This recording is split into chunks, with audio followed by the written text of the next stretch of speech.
জাতীয় নাগরিক কমিটির মুখ্য সংগঠক সার্জিস আলম বলেছেন, জুলাই আগস্টে শহীদদের হত্যার বিচার করতে না পারলে সেটাই হবে অন্তর্বর্তী সরকারের সবচেয়ে বড় ব্যর্থতা। তিনি বলেন, নিজেদের কর্মকাণ্ডের কারণে ইমেজ সংকটে পুলিশ, সুনামের সঙ্গে কাজ করে সেই ইমেজ ফিরিয়ে আনতে হবে। সার্জিস বলেছেন, ফ্যাসিস্ট শেখ হাসিনা ক্ষমতার অপব্যবহার করে পুলিশকে ব্যবহার করেছে।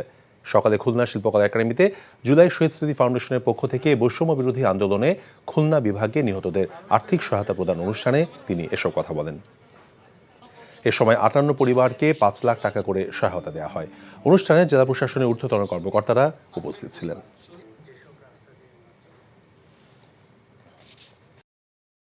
যা দেখেছি সেটা তো স্বাভাবিক কোনো বিষয় না। যার ব্যথা সেই বুঝে। আজকে একটা বিশেষ কারণে দেরি হয়ে গেছে।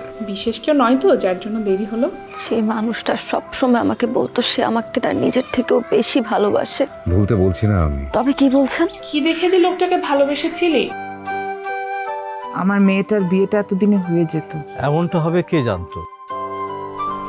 রতন ভাই।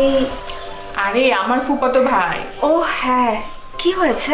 এবং তার আত্মহননের পথে কেউ যদি বাধা হয়ে দাঁড়ায়, তাহলে মন কোন দিকে যাবে সেটা।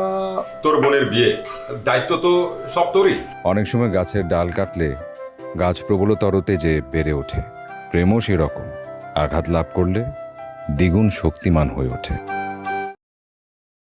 Double million offer Walton fridge কিনে পেতে পারেন 20 লক্ষ টাকা, রয়েছে কোটি কোটি টাকার নিশ্চিত উপহার।